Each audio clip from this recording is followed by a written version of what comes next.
Hey everyone, Jim O'Neill. Welcome to the Counted Out podcast, brought to you by the Elite Sales Team with Real of Ohio and BHD Gutters. Elite Sales Team is a premier real estate team that helps buyers and sellers navigate Northeast Ohio tricky real estate market. And BHD Gutters is a seamless gutter company that installs new gutter, does repairs, gutter guards, anything related to your gutters, and it is your home's best home. It's your home's best defense to the terrible weather that we get in Northeast Ohio. Just terrible weather. Terrible. Yeah. Today I have Michael Allio on the podcast. Welcome. Thank you. It's great to finally meet you. Yeah, right? I Yeah. can't believe it. Are we going to get in the gutter? Oh, we might. Yeah. So. All right. So we were talking. Let's talk about haters. Let's go with, how do we know each other? Well, yeah. All right. That's probably a good place to start. Yeah. Well, we went to school together for We sure did. 8 years, and then we have been friends since 1991. First grade, buddy. 1991. First grade. And then we really started hanging out in like 4th or 5th grade. Yeah, I mean, as soon as our parents would let us, I remember coming home from first grade. My mom still tells this story where I was like, Mom, I met the coolest kid. I just hope this kid likes me. His name's Jim O'Neill. And It was Jimmy. It was Jimmy O'Neill at that point. It wasn't James. You weren't the polished professional you are today. No. Yeah. But I remember from then on, sleepovers, shenanigans. I have literally all my life experiences have been wrapped up with this man right here. So we're gonna get into the weeds today. Like let's cover it all. Well, and like just to touch on what that time period was like. Yeah. It was, so from 91 until 98, that was like grade school. Grade school. And then high school. Yeah. And we did, grade school was a blast. We had a blast at every stage, buddy. Yeah. Yeah. Yeah, we did. But it's like you and I, we went to different high schools. Friendship never changed. You went to Dayton. I went to Loyola. Friendship never changed. We've just always had that bond from the beginning. I mean, we are blood brothers. We actually cut our finger and exchanged blood in some weird cult kind of way. But we've been bound that way, man. Your son's name is Michael. My son's name is James. Well, and the middle name too. Yeah, and the middle name is Michael James, James Michael. Yeah. Your family's been mine.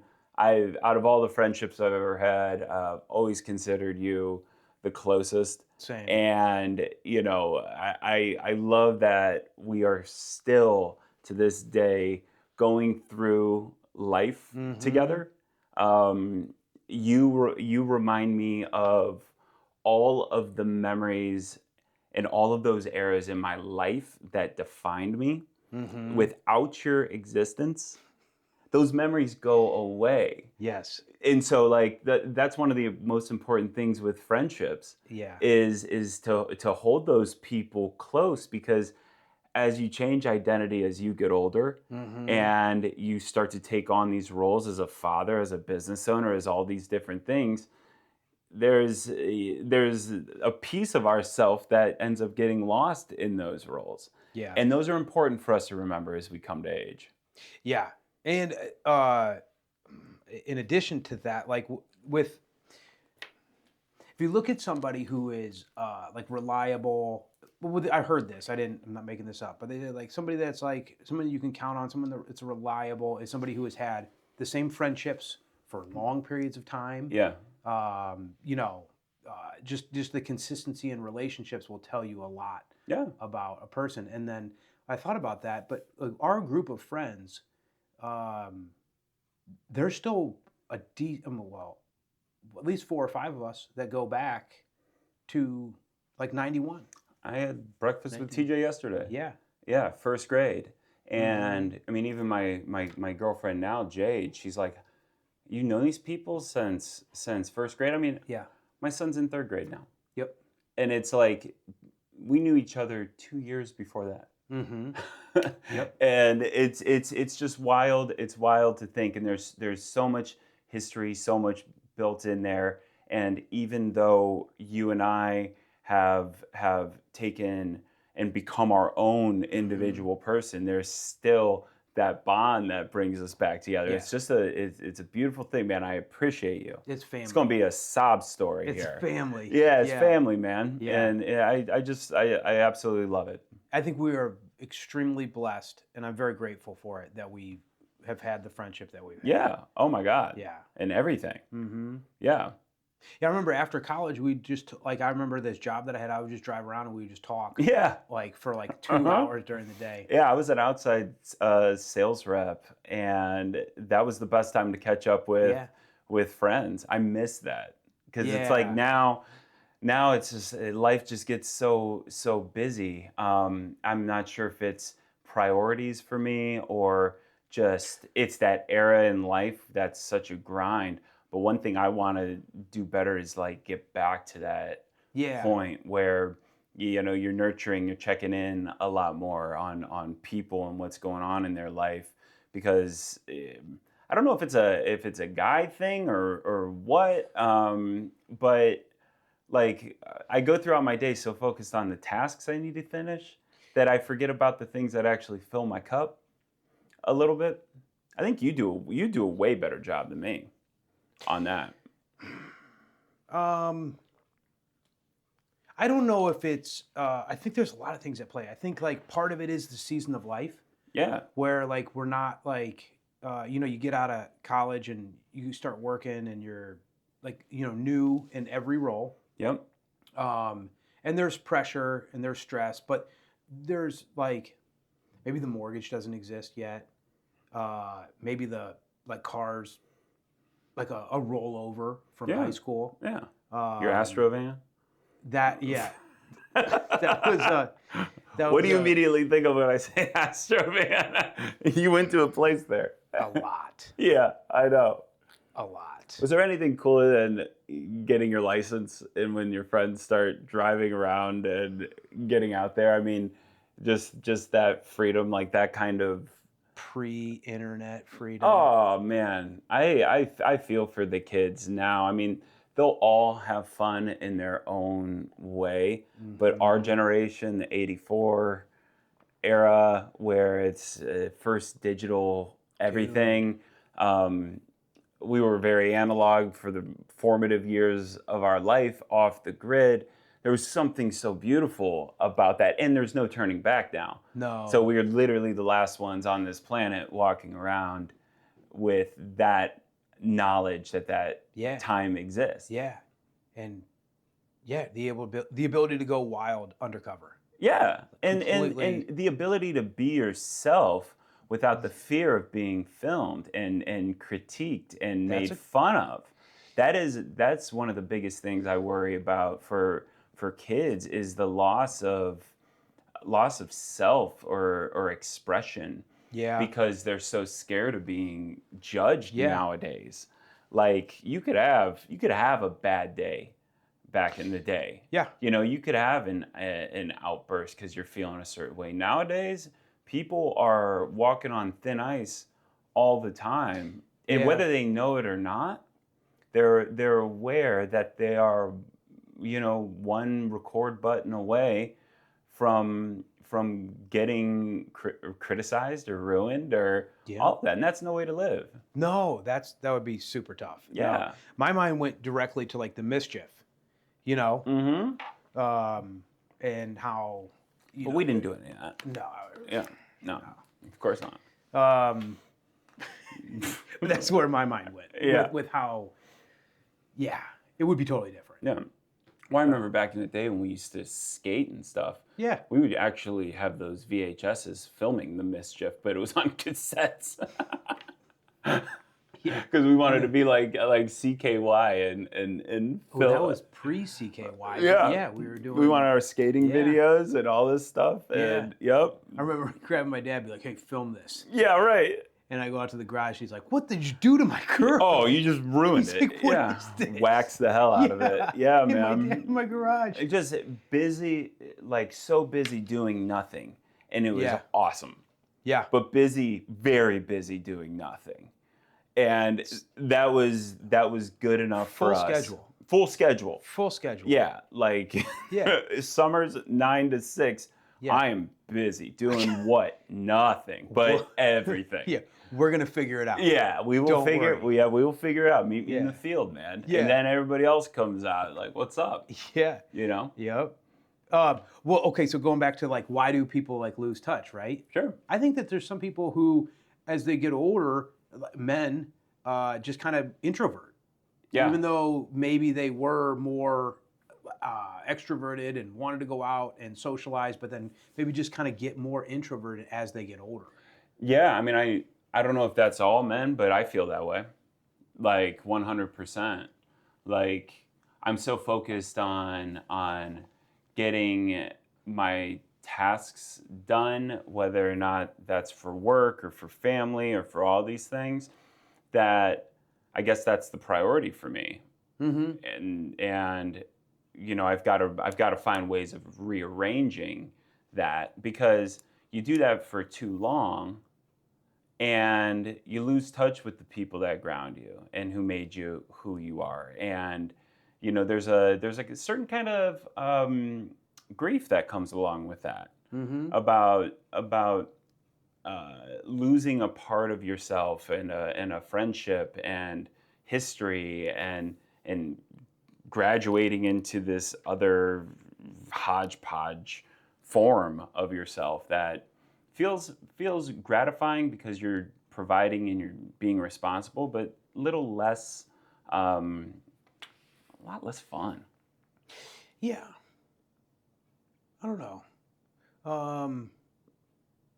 I kind of look at the fun that we used to have as like, uh, I still have a ton of fun when Yeah. we hang out and we get Oh, everyone together, yeah. you know? And we have fun with our kids. Yeah. And it's if we were having that same kind of fun now, Mhm. it'd be a major problem. Yeah. But I think the biggest, and this is where I think you and I align, was when we were kids looking at our parents. Yes. And you're saying, you know, at what point does it start to turn for all adults, where they don't love music the way we loved music, and they don't get excited the way that we got excited. And you know, it happens to almost everybody, and that always scared me, because I always wanted to just hold on to a version of that excited kid, where I still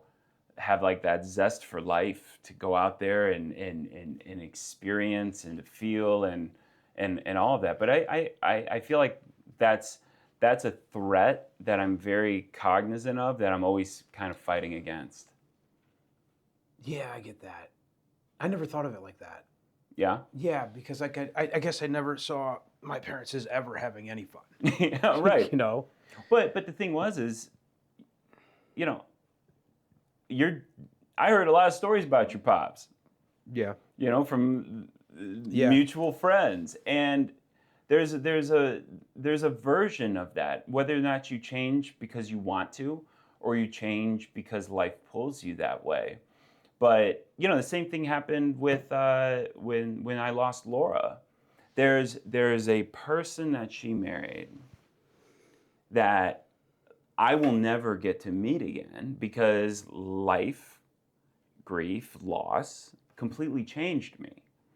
And Yeah. so, you know, I get a lot of questions from the widower community about, how do you give yourself permission? Do you feel any guilt for finding love after loss? And I don't feel guilt, because it's not the same.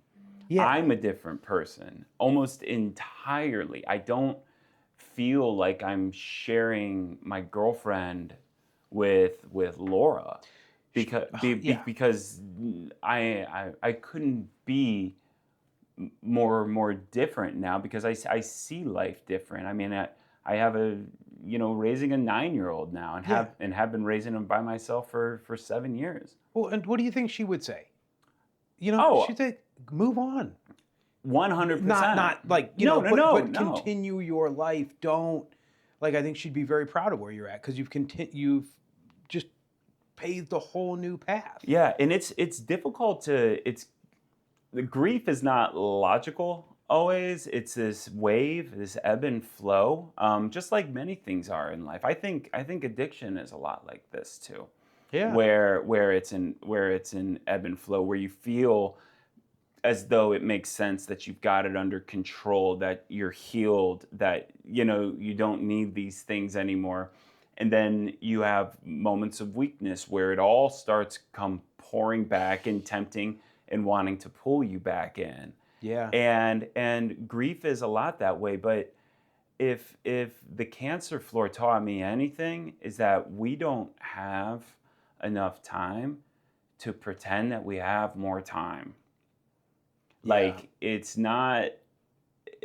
never too soon to start living your life. And when you start to talk to people on the cancer floor, which is what I did constantly, they would tell you how to live life by the regrets that they all have. In every room on the cancer floor, they will tell you how they wish they would have lived their life. And so instead of asking yourself, what do I want? What do I need in my life to be happy? Reframe that and say, what do I know I don't want to regret? Because that answer is really easy. Mm-hmm. But when you say, what is going to make you happy? Well, I mean, it could be a lot of things. But what you don't want to regret is very clear. Yeah. So live life backwards. Yeah. Live it backwards with the end in mind. Yeah. 100%. I try to think of the biggest sin I could commit would be to not push as hard as I can in every, potential, right? Work to your potential. Like if I know that I'm holding back at work, or if I'm being a dick to my kid for some reason, you know what I mean? That's me failing because I'm not trying to treating life like a wet rag and squeezing every last drop out of it. And I know when I'm doing that. Yeah, but look, for every quote, there's a counter quote that disproves it. Sure. There's nothing simple about this.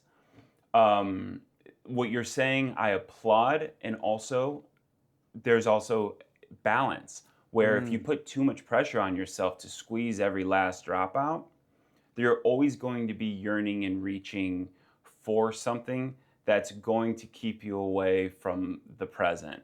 There's a book called Meditations for Mortals. I'm telling you, it's absolutely amazing. You're supposed to read one chapter a day. Each chapter is, 5 pages. It's easily digestible. 5 pages? Yeah. And it tells, 5 pages? Yeah. Who's got time for that? Yeah, right. Those are pictures. Does it come in audio? But what's great, the overwhelming theme about this is that there will never be enough time for you to accomplish everything that you want. Yeah. You will never live up to your fullest potential. You were born with the idea that you're owed a super yacht when all you're going to die with is a canoe. Yeah. And that's all you have. And come to terms with the fact, continue to push, continue to have passion, continue to develop, but also give yourself grace that not all this stuff is possible, because everything that you pursue, it takes away from something else that you care about. Yeah. It's all just trying to strike balance and not try to find happiness, but establish peace. Yeah. Yeah. And I feel pretty good. I was very stressed earlier this year. Yeah. And I've gone through periods of high stress. Yeah. And then somebody taught me to reframe it and say, stress is just energy. And I get to determine whether it's good or bad. I agree with that. And if I look at the stuff I'm stressed out about, it's pretty, these are high class problems. Without a doubt. These are Is there problems. Is there anything scarier than being an 18-year-old and feeling the pressure that you have to know what you want to become, you know what you want to do, you don't have any skill, you don't know how you're going to get there, you know for a fact you're going to have to take on all of these jobs that you hate in order to finally land at a place that makes sense. Like we're at it. That's what's beautiful about the 40s, man. Carl Jung quoted this. He said, he goes, life begins at 40. Everything before that was just research. And it feels good to be on this other half. Yeah. Where it's like we know who we are. We know how life, for the most part, is going to shake out. Yeah. And so, like, enjoy that peace a little bit. Oh, yeah. That we've gotten to this point where we know for certain that things will be okay. Not without disappointment, but sure, they'll be okay. Yeah. Yeah. And like I mean, I think like 10 years ago, my biggest fear was like, I'm going to like going broke. Yeah. I'm going to go broke. Yeah. And then like, I kind of got over that fear. It was like, well, I mean, if I go broke, like, it's unlikely that's going to happen, but I'm not going to be homeless. Because I get plenty of people that would take me in temporarily. Yeah, I'd take you in. Thank you. Yeah. I do believe that I got like probably 20 people, maybe even more, that could call me. Like, I bet you I'm more. Can I sleep on your couch for a Yeah. week? Yeah. Like with my kids too. And yeah, well, it's like we give so much weight to the percentage that's unfulfilled that we stop holding on to all the things we should be really grateful for. And it's not toxic positivity, but it is reframing because it can really drain you and keep you from what you're supposed to become based on your perspective and your outlook. It's like things are never going to be perfect, and that's what makes it beautiful. Yeah. Like not everything's meant to last forever. That's what makes you appreciate it. You can't have love without experiencing pain. Like they all go hand in hand, and that's the beauty of this whole thing. Yeah. Yeah. What scares you today? Oh, well, I mean, as a... Hold that. Let me check this fucking camera. Yeah. Looking good? Fucking looking good. How am I looking over there? Oh, boy. Yeah. Camera adds 25 pounds for Oh, sure. fuck me. Fuck me. Should I take my shirt off? Yeah. What? Right after this commercial break. What scares you today? What scares me today, being a parent, everything feels scary. The fear that I'm missing something, missing a sign that my son needs help, and I don't have the tools to be able to address them, or we want to know everything about our kid's life. But the truth is, our parents didn't know much about ours. And like learning how to trust that you teach them well, you let them go into the world and make their own mistakes, and celebrate their successes, know the difference. A lot of what makes me really scared is, it would probably be a life without purpose. A selfish, self-fulfilling life without purpose. Self-seeking. Yeah, I mean, I don't know if this was like upbringing or whatever, but there's something deep rooted in me where if I have a value system that can't be changed, and it's all about balance, because sometimes it throws me out of whack. But when I put something else in the center of my world, service, I have purpose. I do like to serve a cause, a mission, a thing that's not myself. And in many ways, I'm serving myself It's not Oh, it's not yeah. fully like this unselfish, pious mentality. Yeah. I get gratification from that. Uh-huh. I'm not motivated by like money, even though I'd love to have more. When I get it, I'm like, okay, what's next? But I get real satisfaction from serving a cause, and I think the worst thing for me would always be to just live my life, look back, and die feeling as though I didn't make a difference with all the tools that I had and all the opportunity that I had, that I couldn't muster the energy to raise somebody else's boat. Mm-hmm. No, I think you're knocking that out of the park. Thank you, but Yeah. it also it never feels like enough. So anything that I'm saying here are all words that I'm really telling myself. Yeah, there you go. Yeah. I always am saying the words I Yeah. wish somebody would tell me. And I Yeah. wish I'd listen to them when they're spoken Yeah. to me, but it's like you got to figure it out on your own, I guess. Yeah. How about you? What are you worried about? Or what are your fears? I worry. I mean, I don't worry about my kids today because they're all On the streets. they're very hard. They're, Yeah. they're hardy. I mean, they're resilient. Yeah. In a lot of ways, and then there's other ways that they're not. Sure. They're they do well at school. They have friends. They have good friendships. They're all they are all actively engaged in their own lives. Right. Which, That's a good way to put it. yeah, which is great. They can't get themselves a glass of water. Right. That's what you're for. But yeah. That's your service. But I am I think that they like I'm more worried about like stuff that's totally uncontrollable.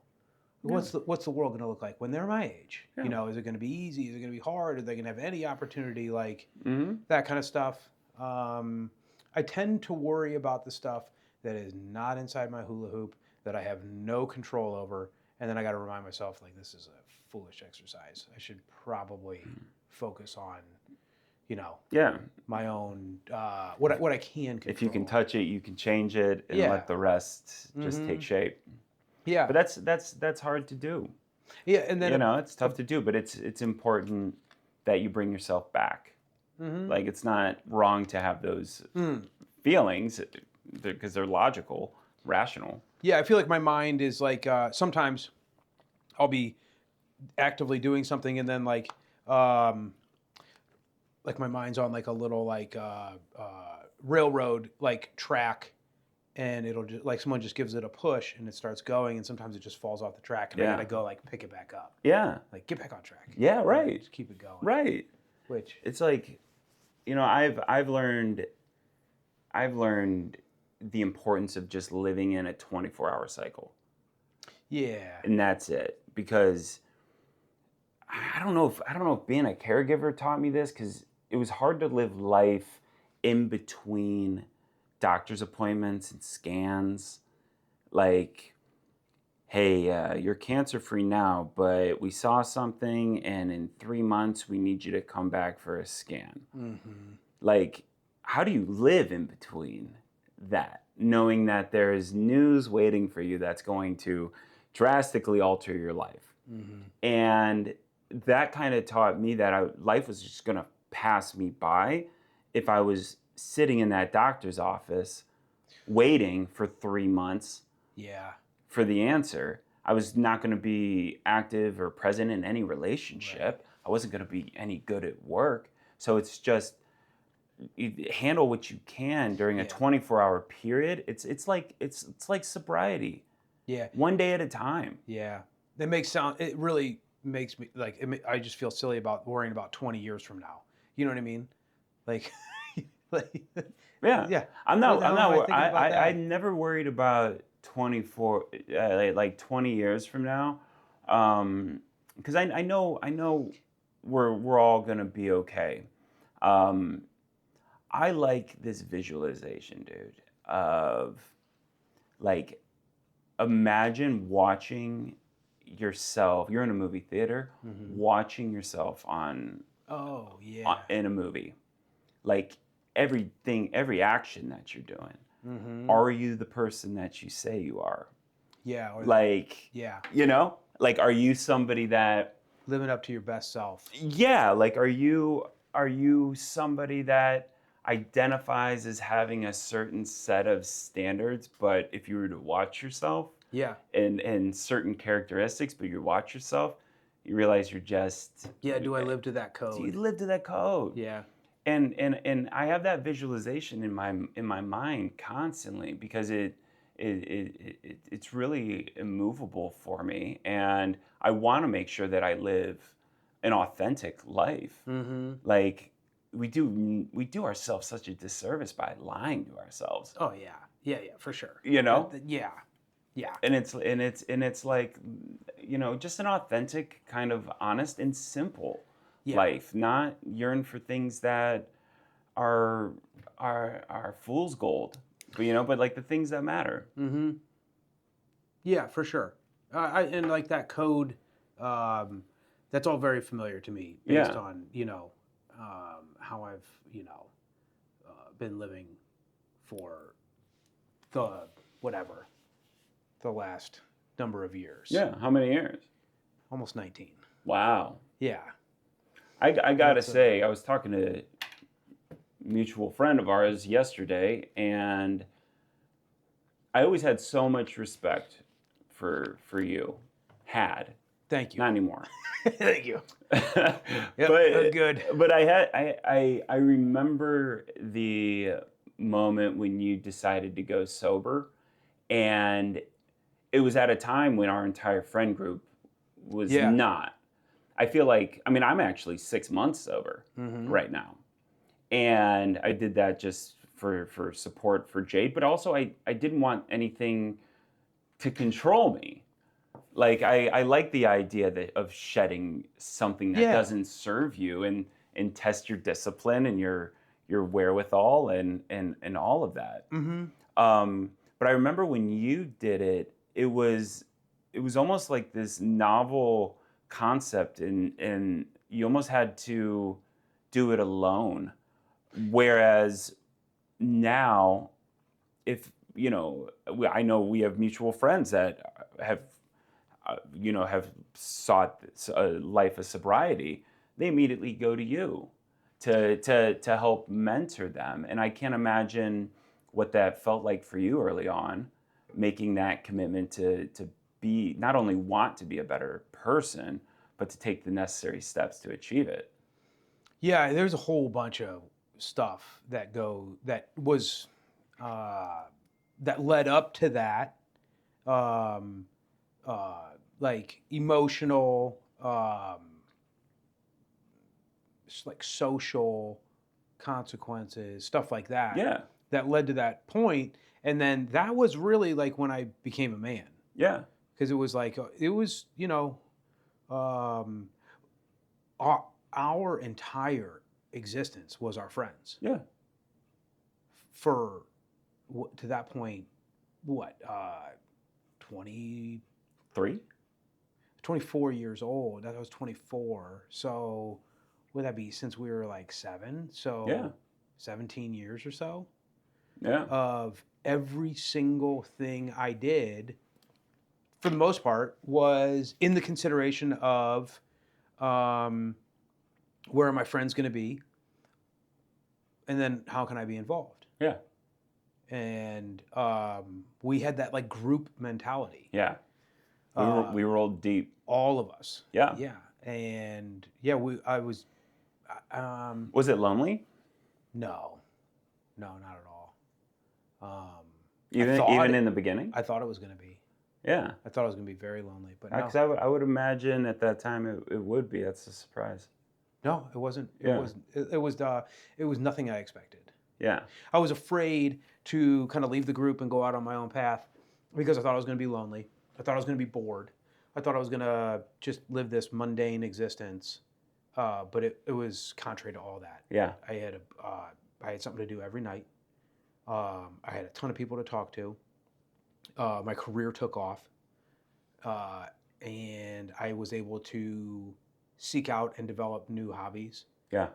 Which you have a And million now. yeah, and I was never once bored. Yeah. See, you did I mean, obviously I don't know all the in between and details, but just being a close friend of yours for so long, you have done a world class job Thank you. of being able to redirect that energy that went into something that was hurting you Yeah, to something that would elevate you. Like you didn't change necessarily your DNA as a person. You just decided this no longer serves me. It's no longer the path that I want to be on. I'm tired of being in the loop, this downward spiral and this negative feedback loop that constantly happens. You want to break free from it. And Yeah. it takes so much courage to do that because it's hard. It's always, at least I'll speak for myself at least. It's harder for me to do things for myself than it is for me to do things for other people. So like even me being sober now, it's a supportive role for Jade. Why didn't I do this before? Alcohol wasn't serving me, you know. Yeah. It wasn't. Yeah. It doesn't really Well, serve. Just real quick, I got to correct the record. There was no courage. It was all desperation. Yeah. It was pure desperation. Yeah, but I mean, I would argue that you could have been desperate for a long time.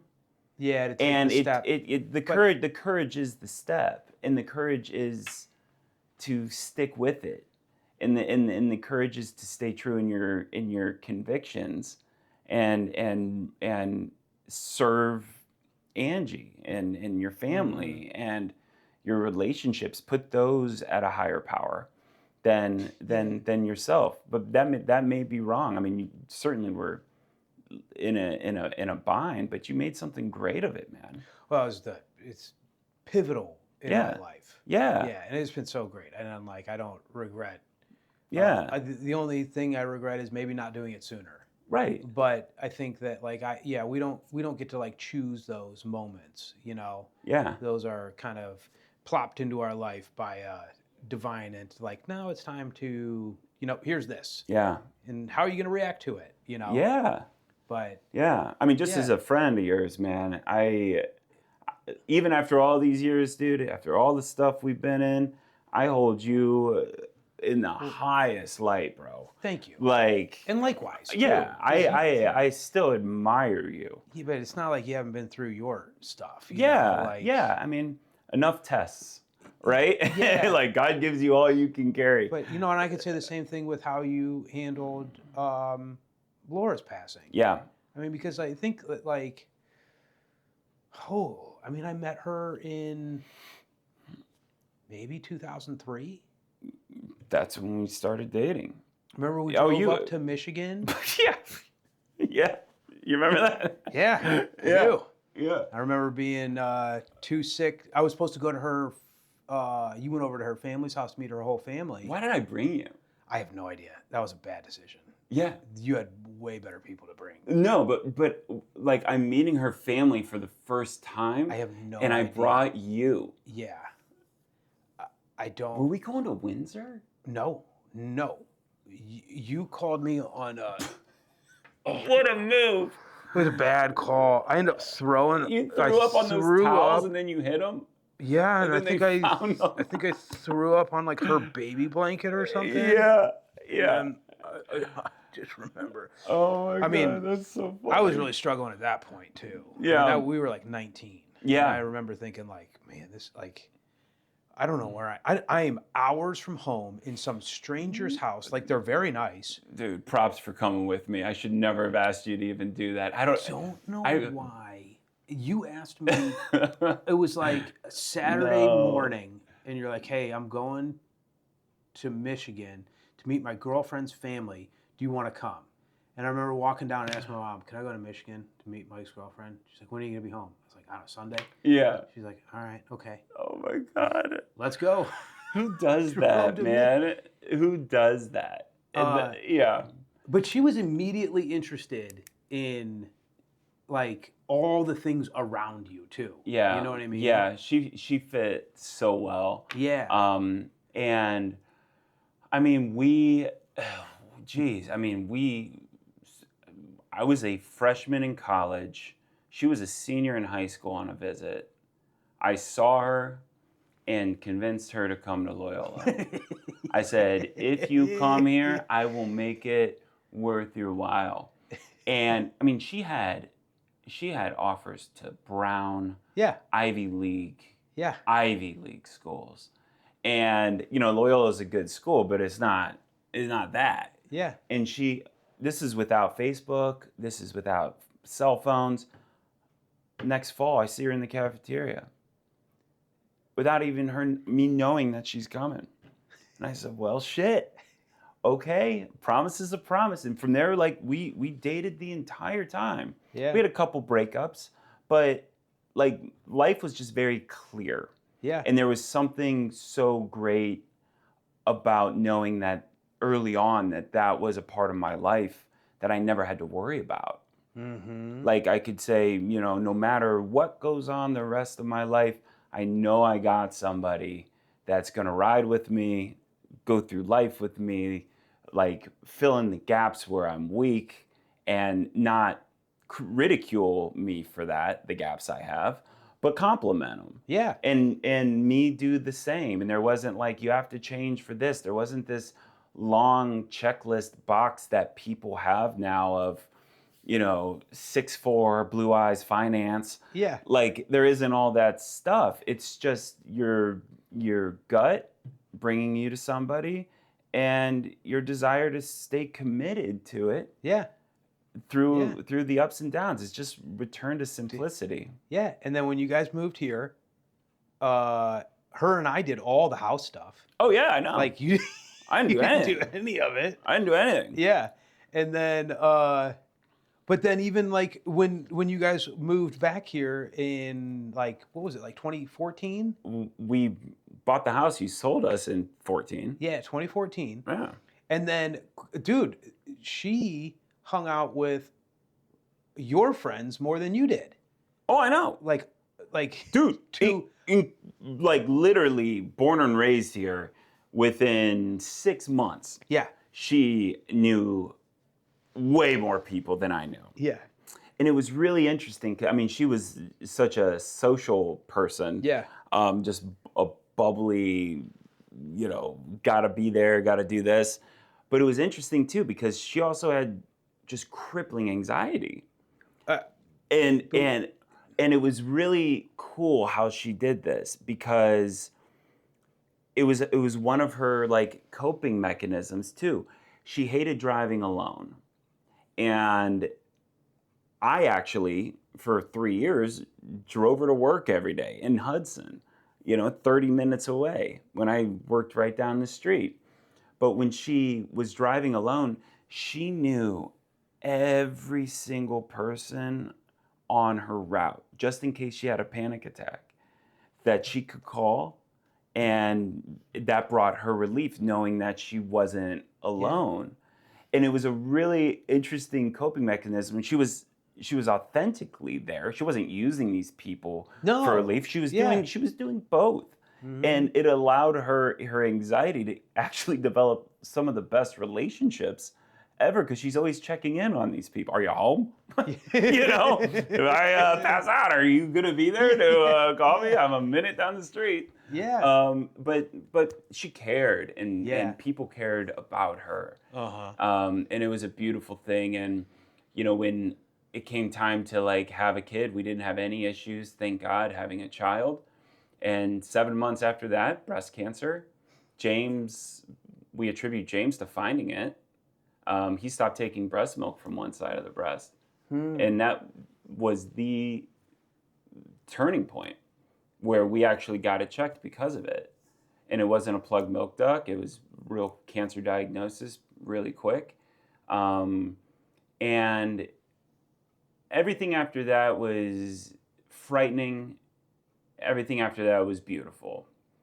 and everything after that just brought us closer than I ever thought was humanly possible.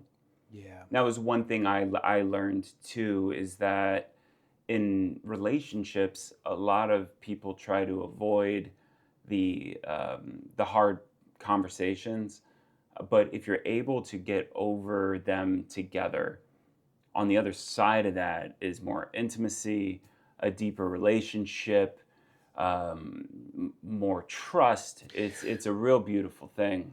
And both of you guys handled it with so much dignity Thank that you. is like really admirable. Thank you. Yeah. And I remember at St. Hilary where you gave the eulogy. Yeah. That was Oh man, that was one of that was the hardest thing ever. yeah. It was really out of body, and it was strange. It was strange because I knew Laura was passing about a year before she did, and I never got to talk to her about death. Not, I shouldn't say I never got to. The opportunities were everywhere. I never wanted to, because all I wanted was for her to maintain hope, because miracles happen, and it's easy to lose yourself when the clock's ticking. Mm-hmm. And so when I saw that the doctor's eyes after the cancer spread to her liver, I knew then and there, but it was another year after that until she passed. So in the moment she passed, there was this strange calmness that came over me, knowing that she wasn't in pain anymore, knowing that the chaos is over. And then that doesn't last too long before the new wave of chaos starts coming into your life, which is, how am I going to raise a child alone? How will I ever feel this kind of love again if the perfect woman comes knocking on my door? Will I even be able to welcome that? And who am I without her? Mm-hmm. Because you take Angie out of your life, we all think we're this individual. No, yeah. You take them out of your life, and then you start realizing that over the years, sure, you're individuals, but you're so intertwined.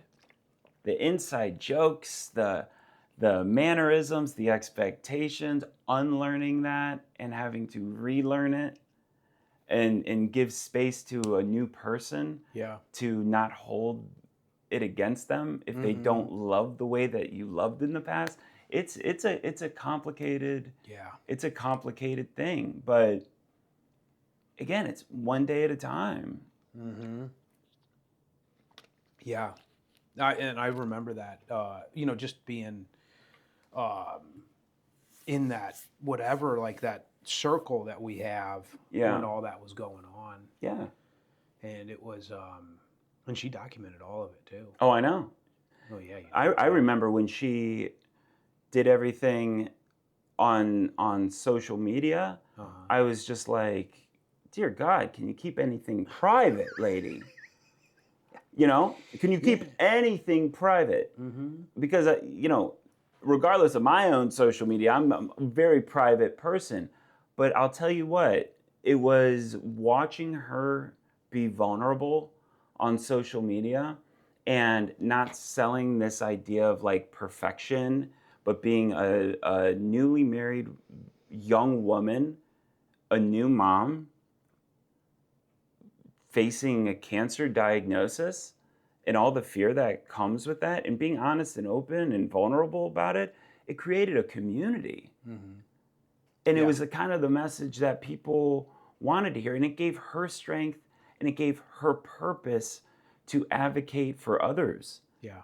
And she found a lot of relief in that. And in many ways, after she passed, like, that's what got me inspired to share cancer journeys, to be open and vulnerable. And maybe I'm too open sometimes. But we're missing an opportunity to connect online. with people that are going through very similar things that we're sharing this earth with, and having meaningful conversation and connection. She taught me that. Yeah. Yeah. Those yeah. It was Fucking wild. heavy. Yeah, real heavy. As heavy as it gets. Yeah. And here's the thing, like I was so used to being strong for her the entire time. All caregivers will tell you, whether it's right or wrong, it's necessary. You hide your emotions because you have to be a rock. And there's always something to do. There's always something to do. There's more to do than ever. Double. You have to do double. And after she passed, everybody was looking at me like, wow, like you're so strong. Like you're holding this whole thing together.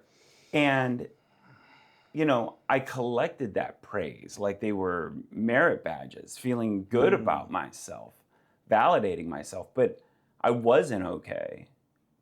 I wasn't okay at all. I was scared, just like you should be. But I needed to immediately dive into, how am I going to be a parent for this kid and give this kid a life that he deserves and not allow cancer to take more than it already had. And the thing that really bothered me the most was that people put me on a pedestal as a caregiver and as a widower. But the second I started getting better, the second I started trying to rebuild my life, caught so much judgment. Yeah, they got an opinion on how you're doing it. There's a time frame. There's a right or wrong. You know, you got husbands and wives talking at the dinner table. How fast will you move on? Yeah. If I were to pass. And people don't like to come to grips with the fact that we're all mortal.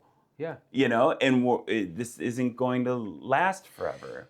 And there's no right or wrong way to begin living again. Because just like you with sobriety, it takes a lot of courage to get out there because it's uncomfortable.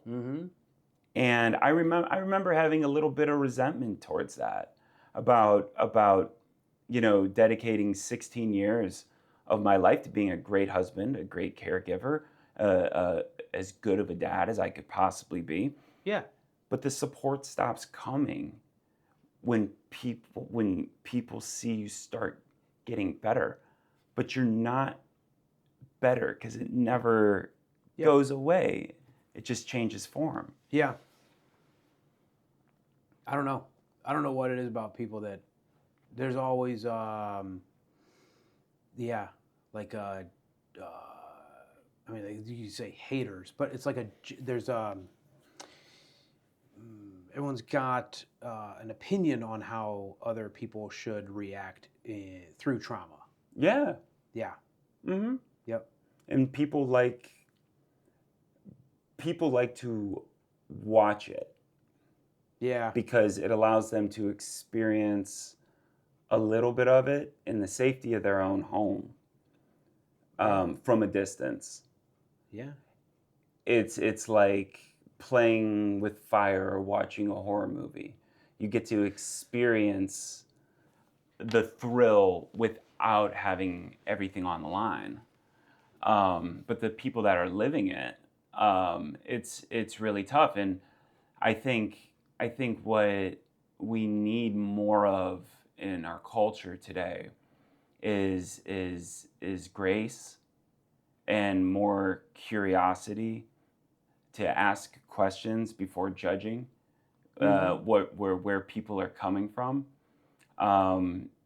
There's just a rush to judgment always. Yeah, lack of acceptance. Yeah. Rush to judgment instead of sitting down. And that's something you've always done a really good job of, is, you know, sitting down with me, talking to me, just even if you're just quiet, you know, and sometimes the best thing to say is nothing. Yeah. And it's just to be present. I don't have any advice. Mm. I don't have any experience. Even if you had some, I wouldn't take it. Right. It'd be terrible. It's horrible advice. Literally the worst advice Yeah. in the world. Do you, this is kind of going in order. Do you want to talk about the show? Sure. Because that was, well, you were on a couple shows. 2? Yeah, I mean, I was like The Bachelorette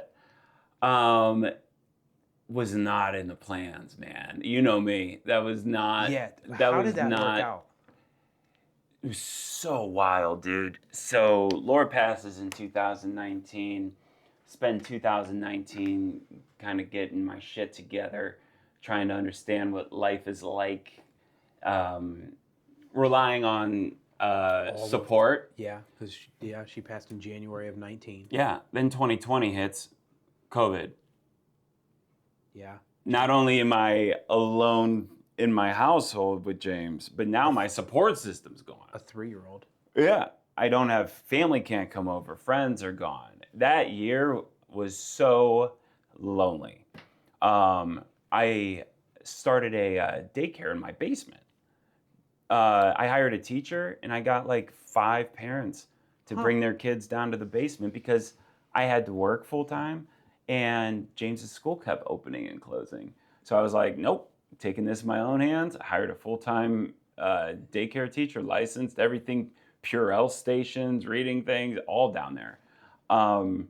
And it was during that time where I got to really know my son a lot better. Yeah. Because there was no distraction. So there's always a pro and con. But in 2020, the end of 2020, out of nowhere, I checked my Instagram, and it's a casting producer for The Bachelorette. Yeah.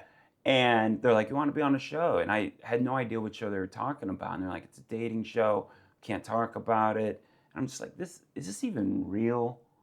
Like, who nominated me for this?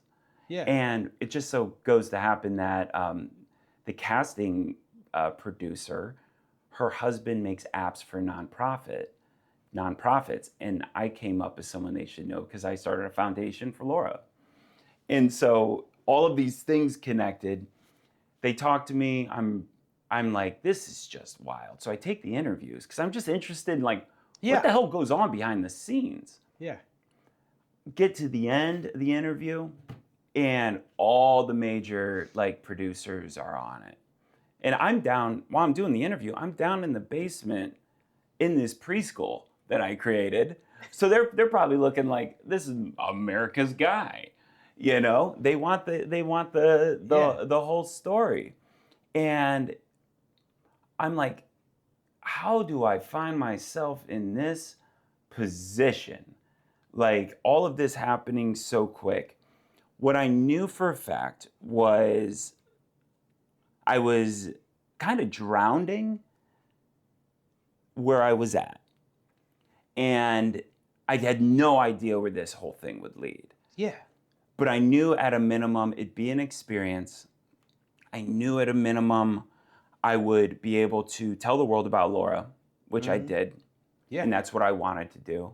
I knew that by the time I'm 80 years old, I will have looked back at this ridiculous thing and said that I was a part of it. Yeah. And I remember my mom saying, like, do you really think you can find the love of your life in a few weeks? And I said, no, Mom, but I guarantee I'll find her because of it. Oh, there you go. Yeah. And that was also it. Yeah. Because I'm like, if I'm on TV, then as a single parent, I don't have to be doing all this stuff. People are going to come to me. It's going to make it so much easier. And fuck it, why not? Well, it's a scary thing, dude. To be on reality TV is whatever you think it is, whatever the world thinks it is not that. You have this world that we are living in right now. Okay? We are this is the exact thing that happened. Put into a hotel room, alone, no cell phone, for 14 days straight. Because they had to do COVID protocols. Oh, boy. So you had to be quarantined. Every contestant was there for 14 days. No one to talk to. like right off the bat. All the younger guys are freaking out, but me, I've been exhausted. I'm taking a bath, I'm reading, I'm like just watching movies, ordering room service. It's good. Then the day comes and dude, you get mic'd up, you get thrown into a van, and from that point on, everything is recorded. I didn't trust any of the contestants. I'm like, did they put you in place here? Are you like a plant? Yeah, are you a real person? The things you're worried about and the things you're talking about are so ridiculous. Like, there's no way a man can be this upset about this. Yeah. Like, or anybody. And I just had this suspicion, like these things would pop up. I'm like, this is a Truman Show, man. Yeah. Like, are all these things real? What's up? What's down? Is anything happening? And I just loved the thrill of it when I was on there. It was just so much fun to be a part of something so campy like that show. Yeah. And you know me. I mean, it's the opposite. It was definitely A shock, probably. Yeah. Mm-hmm. Yeah, hang on. Let me check these cameras. Make sure we're still fucking rolling. Do you need to? Are you good? Yeah. You like where it's heading? Oh yeah, give me one of those. Yeah, it's going good. Fucking in the money, dude. 1 hour, 4 minutes. You just spit the other one on the floor if you want. Or just swallow it. Don't be a pussy. Did it stick? Yeah. Oh God, that's good. So okay. Was it 2021? Yeah. All right, so we were in Hilton Head, the very first episode. Mm-hmm. And so when we go to Hilton Head, it's all 5 of us, and it's 2021. I don't think. Yeah. Well, you should reverse it actually, because once I decided to go on the show, I couldn't tell anybody, and then all of a sudden the cast gets revealed, and like I don't have my phone whatsoever because I'm doing filming. It's not live. No, I know. I do filming for You. 3 months before it even airs. We can edit this out, but you told me, Oh yeah, that's And right. Oh, you can keep that on there. and you're like, don't tell anyone. That's right. I think I going told on maybe this show. 5 people. I told Vino, CJ, John. I was like, what the fuck are you going on this show for? bro. Like, I know. I mean, that's kind of like what we make fun of. 100%. Yeah. It's everything we make fun of. Yeah. But it was, I didn't watch the second one, but Yeah. the first one was amazing television. Yeah. Yeah. It was, so, and then you can keep filling in the gaps. But so my whole family, including like husbands and wives, Yeah. no, husbands, because there's the only one with a wife. But so we're all crowded around the TV, and my parents, Exciting times. who have known you forever, my dad's like, what is he thinking? I'm like, Yeah, I don't know. We're about to find out. And I'm Yeah. like nervous. Yeah. I'm like, oh fuck, what is this gonna be like? Dude.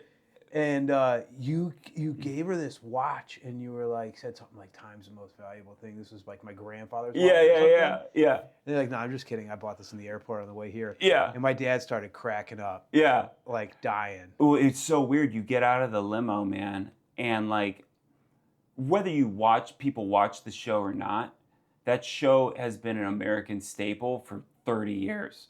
30? Just about. Like, it's been around, I'd probably say at least 25. How did you think of that? Giving her that watch and saying like, "Just kidding, I bought it in the airport." I literally bought it at the airport. And then you're I literally bought it at the airport. And I was like, that was funny as fuck. I saw it and I'm like, wow, that looks vintage. What if I came on like a clinger? Yeah. And I gave her something so important on the first day. Yeah. And she's like, oh God, this is your grandma's? Would she bring it over from like the war? And I'm like, I love you. And I'm like, no, I'm just kidding. Like That was so funny. Yeah. And then That was funny but then, as fuck. Dude, I got out of the limo and I'm sitting there, then you stand up, the lights are so bright. I couldn't even find her. I look like Stevie Wonder, man, like trying to find where she's at. And then I start walking And when I was in the limo, one of my pant legs had risen like above the calf. And I'm just walking up to her like LL Cool J. Like walking right up to her, and they're like, "Put your pant leg down." I'm like, "Oh my God, this is so horrible." And from that point on, all I could imagine was all the things that can go wrong. Well, I mean, It's all the things that can go wrong because you Yeah. don't go on that show thinking about, at least I didn't, about the things that can go right. I thought of like, how is James gonna watch this oh, when he gets older? yeah. You know, like, What's my mom thinking? yeah, what's she thinking? My dad's watching this? Yeah. Yeah, your dad watching it? Oh my God. My God. My dad told me one thing. You know, my dad. Yeah. I mean, Sicilian by the book, dude. He goes, "Son," he goes, "I don't know what the hell you're doing." He goes, "I love you. And for that reason, I'll support you." But he goes, "Just keep me off the damn TV." And I made it to hometowns. Yeah. My parents got flown to Albuquerque, New Mexico. For what, like a scrub down? No, to meet Katie. Oh. Like they have hometowns at the end, I made it to the end where But she didn't come to Akron. no, because of COVID. Oh. Normally you do, but our season was different because yeah. like everything had to be in basically a closed set, Yeah. and so my dad's flying to Albuquerque. My mom has a million outfits she's trying on. You should see these pictures she was sending people. They finally like surface years later. Oh, that's funny. And then James calls while I'm on the show and basically is like, he's like, you need to come home. And I had been gone for probably like 5 weeks. And I felt so guilty about that. It felt so selfish that I was doing that, even though it was something I needed. Yeah. And then I remember like seeing my pops because they brought a van up. My parents were all ready to meet Katie, and I just come out because I had to break up with Katie. Yeah. And I come out the van, and my dad was there was no cameras. And he was just like, "You're a man of your word. You kept me off TV." And I'm like, man, you got there somehow. Dude, that was perfect. Yeah. That was perfect. Yeah. What was it like? What was it like watching that whole thing? I don't know.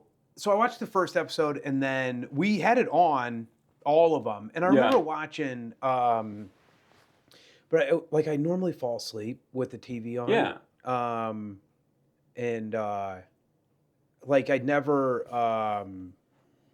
I never cared to watch it because I figured, well, I'll just find out. You know what I mean? It was never like, oh, no. Let's fucking get the popcorn. Some people are really into that show. Dude, there was some watch parties. Oh, yeah. Where, I mean, it was all over local news and everywhere. Like, and meanwhile, while the world is watching it, it had happened 4 months ago. Yeah. And that's a weird part, is that people are watching it in the present day, and it had already happened so many months before. Like living in both the present and the past while that was airing was very strange. I remember thinking, like, what is he going to do if he fucking wins? Yeah. Like, I thought the same thing. Yeah, who is this chick? Like, I thought the same thing. I mean, there was a early on in the show, like I never told her I loved her. Actually, I mean, there was a bunch of times where it's not aired, but Katie and I had real conversations where I said, like, I'm not going to tell you that I love you, and I'm not going to get engaged. And the executive producers immediately pulled me aside and they're like, "Michael, this is a show about love and engagement, right?"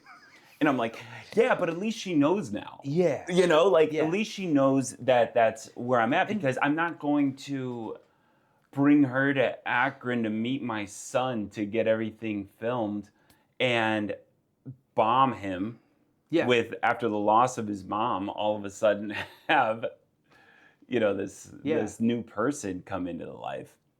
Yeah, and I remember some of the other dudes were pretty weird, but I remember thinking like she seems pretty normal. Very normal. And then I remember thinking like, well, I mean, this is like Akron's a very like kind of, I don't want to say like closed place, but Oh, it's tight knit. yeah. I mean, it's generations of families growing up together. Yeah, it's the Midwest. Everybody knows everybody. Yeah. Yeah. It's the Midwest, old tire and steel. Mm-hmm. And yeah, everyone knows everyone. Yeah. Everybody like- knows everybody. Yeah. Yeah, and it was weird because I think, you know, for the most part, everybody was just very excited because it was such an odd thing, and it was Yeah. anybody that knows me knows I wasn't ever actively pursuing something like that. It just fell in my lap, and I said, "What the hell?" Yeah. With the Send it. yeah, with the life that I've been through right now. Yeah. Now's the time to take a risk and see what's on the other side. And it was just a yes. But then, Were you top 4? yeah. I mean, I Yeah. would have gone farther. Yeah, like that's like the end. Oh, it was the end. Yeah. Yeah, I would have gone farther. That's Yeah, so nuts. yeah. That And is the so thing is, when nuts. people are like, you know what to expect when you go on this show. That's something that people say all the time. You don't. Like, you say yes and you let the pieces fall, because very easily I could have gotten eliminated night one, Exactly. and I would have been fine with that. Yeah. Yeah. I would have been fine with that. And I kind of thought, yeah, it'd be like 1-2 shows, Yeah. and then you're off. You didn't think I was like, going to go far? No, I didn't. But it was fucking like fun to watch. Yeah. When I do, but I don't remember like the specifics of it. I don't remember because I Yeah. watched it 5 years ago. Yeah, it feels like But- forever ago, man. No, you represented yourself very well. Thank you. In all aspects of that TV show. Yeah. I don't think I'll ever forget my whole family crowd around the TV down Yeah. at Hilton Head Yeah. watching that, because Yeah. that was great. Yeah, well, I mean, then it's like after the show is done, you're like, okay, that was fun. Mm-hmm. Now it's time to get back to like real life. But then real life changes. Yeah. Yeah. Real life changes. Like online, I was never active like online. Online becomes where the conversations start. You know, like people have strong opinions about the characters that they watched online or on TV. Yeah. And you all of a sudden you're listening. Like I found myself like listening to critics Yeah. of something that they didn't understand, and it was really, really heavy. And to pair on top of that was, you know, they wanted me to be the Bachelor. Oh, really? Yeah, Yeah. like they wanted me to be the Bachelor. So I'm all of a sudden like, dear God, like what the hell did I get myself into now? Yeah. Because I'm like, I randomly said yes to this thing because I needed a spark in my You thought it'd life. be a vacation. Now this feels like a full-time career. Yeah. And one of the issues with being the Bachelor is like most of the relationships don't work on the show, but some do, and it's you know, to each their own. Like there is an expectation that if you are the lead, that you do have to get engaged. Mm-hmm. Like whether or not that engagement lasts. Yeah. Yeah. They consider it a promise to continue dating post show. It's kind of, so it's not viewed as like A sham. the religious marriage or engagement, like you would do that. It's more of like, there's going to be PR after this. There's going to be red carpets. There's going to be all these things. And I remember I went through the process with them. They were going to film in Akron. Really? Oh yeah. Oh, that'd have been sweet. But Akron in February. That'd be better. Do you imagine? That'd be fucking everybody in LA and all these places watching this, and these women just coming out of the limo, just pouring out their love. I love this area. It's like no one likes this area right now. It's 36 degrees and raining, and tomorrow it's going to be it's a nightmare. Tomorrow morning it's going to be 0. By the afternoon it's going to be 67. Yeah, and then the following morning it's going to snow. Yeah. Good luck with this. Yeah. Oh, that'd be great. Yeah, and they, I mean, I had the whole thing lined up, and then at the end, I was just like, I decided it just wasn't for me, man, and I bowed out of it because I didn't. At that point, it was almost like I experienced enough to give me the thrill, the jolt I needed in my life, and then that felt extremely selfish because it was almost like forcing it upon James. Sure. And you know, I didn't want them to have the moment where, like, you know, he's running on the beach to some new mother that he's never met and exploiting it. So I was extremely protective over that, and that ended up being what guided my decision. Hey, yeah. Because it was like, it's not entertainment anymore. Now it's like, is this the message that I want to give my kid about how you find love? Yeah. You know, it's on TV in a short time frame, and I didn't want to bring him into a world that I had decided. Yeah. And he didn't. No, I think you made the right call, because that'd be very contradictory to the way that we were raised. 100%. You know, like the majority of our community. Yeah. Kind of identifies. Like, yeah. I mean, like without a doubt, most people in the Midwest don't subscribe to that. No. Right.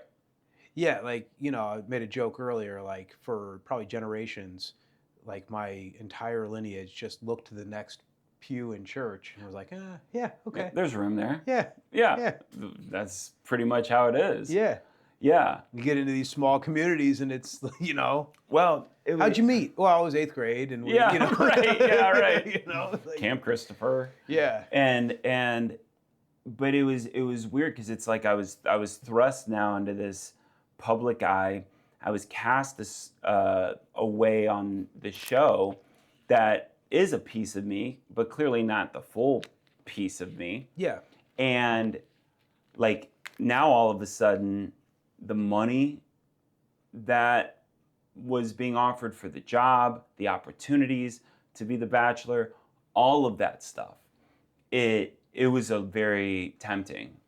Oh, I bet, dude. It was very, very tempting because it was life-changing stuff. And I really just had like this come to Jesus moment, man, where it was like, if I know I didn't want to do it. I know I didn't want to do it, but I liked the things that came with it. Yeah. And so for me, that felt, after sitting with it forever, it felt like I had a price. You know, that what is the price that you're willing to accept to abandon? To start compromising. The person you are, like the way that you're raised, and it goes back to watching yourself on the screen, and go back to your code. Right. Right. Because how strong are those beliefs if they can be bought, if there is a price? Yeah. You know, and you're just negotiating cost at that point. Yeah. And so, I mean, I'm happy I made the right decision. There. And it's like, looking back, it led me to finding Jade. Yeah, like I was absolutely right when I talked to my mom and I said, I'll find her because of it, because she saw me on TV. She said, I want a man that loves that way. And we had a friendship, and she moved here 2 years ago from LA. Yeah. And we have a beautiful life here, and life has like shaped up in ways I never thought were imaginable. Yeah, and she's awesome too. Yeah, I never would have met her Yeah, I right. never would have met her if I didn't take this. Yeah. And so it's like, yes, like what a roller coaster, man. But one thing I learned during the whole cancer journey, not to bring it back there, but one common regret that people always have is, I wish I would have bet on myself more.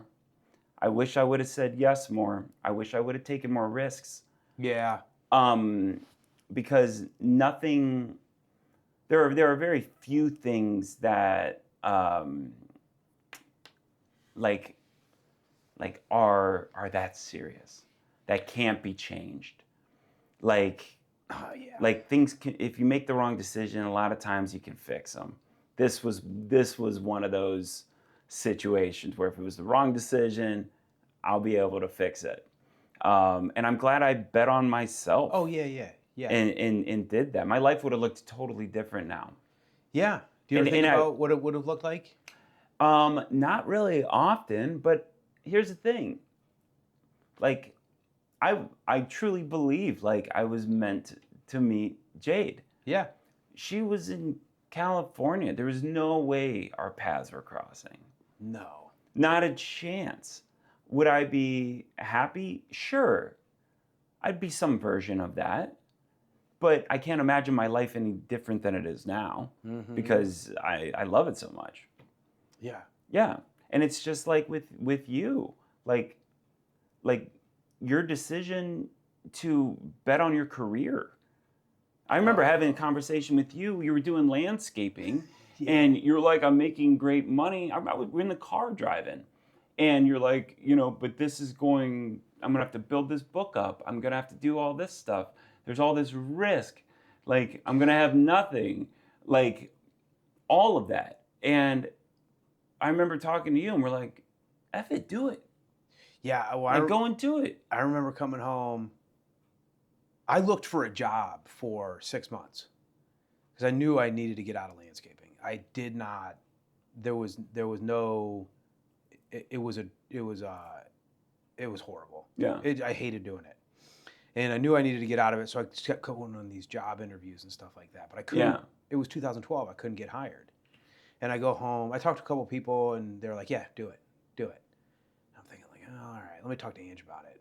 And I was like, so thinking about getting a real estate license, and it'd be 100% commission. I wouldn't have any income, but I think I'm gonna. And she goes, do it. That's awesome. I'm like, well, hold on. Like, she's like, do it. Ride or die, man. Do it. Yeah.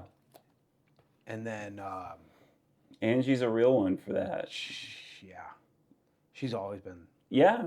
She believes in you. And it's like you need those people that believe in you. And if you don't take the risk on yourself, you will most likely be haunted by all of the what ifs. Mm-hmm. And I would much rather fail. I'd much rather screw up betting on myself than never taking the risk and being haunted by that. Yeah, and I've started to embrace that more, but really she is the one who's always pushed me by always just believing. Yeah. Like, unconditionally believing that I can do it. Yeah. And I'm thinking like, a lot of times I'm like, I don't know. And she's like, yeah, she's like, are you fucking kidding me? Of course you can. Yeah, because if you don't come home. yeah. I ain't get a job. Yeah, right. No way. No way. You better. Yeah. Yeah. I mean, I remember coming home and be like, hey, I think I'm going to run a marathon. She's like, okay. Yeah. And then, like, I stacked a few things up where then she was like, yeah, you can do anything. Yeah. Do it. You do a great job of setting goals, man, and hitting them, whether it's jiu-jitsu or hunting or, I mean, the countless hobbies you have. I do have a lot of hobbies. You have a ton of hobbies, which is awesome. I like just being busy, occupied. Well, you haven't lost that kid in you, It man. is that kid. That's what I'm talking about. And, like, there's stuff that, like, I know a lot of people who are, like, half-inch wide, mile deep. Yeah. Like, into these hobbies that I'm into. and they know everything. But I prefer to just dabble. Like I'm very like, Well, it's a generalist. yeah, I get captivated by something, and it doesn't mean I don't like it anymore. But I just kind of shift Yeah. into like a new thing, and then I shift back, and like The thrill of a new curiosity. yeah, like And I want to know a lot about this. yeah, But then I get to a point where it's like, all right, I know a lot. Yeah. Like, but I keep, there's probably like two things that have kept me for a long time, and it's like weightlifting yeah, and jujitsu. yeah, Both those things I love. yeah. And the things that stay, they stand the test of time, Yeah. and they are meant for you. Yep. As far as I love hunting, but it's not like I'm like a purist with a bow. Right. I love shooting a bow. Yeah. But tell you what, man, if it's cold and windy, Yeah. yeah, I'll pick up a crossbow. Yeah. Like, are you kidding me? Of course I'm going to the woods. What I take with me Yeah. is less important than me just going and sitting there Right. and just kind of, that's a really, like, something that when you can kind of break away and have time, Yeah. climbing up into a tree in late October, early November. It gets so pretty around here, man. Dude, and it's just like you get up there, you got all that noise of, this, that, whatever. You climb up, you sit down, all of a sudden you're like, I'm sitting on like literally smaller than this chair, and you're up 30 feet, 25, 20 to 30 feet. Yeah, just still. Let's say 15 to 20, 25 feet. And you're up there, and it's just like, okay. And then all of a sudden, shit starts moving around. Yeah. And it's like, I'm a part of this. Yeah. I'm not, Amen, man. I'm not a visitor. I just got goosebumps from I'm a that. part. No, I could see that. I am a part Connected. of this. This is it's called nature because it's my natural place. Yeah. I don't know if that's why it's called it. Oh, that's why. But yeah, that it is. was Actually, poetic. you can look it up. You Oh can look it yeah, up. it's facts.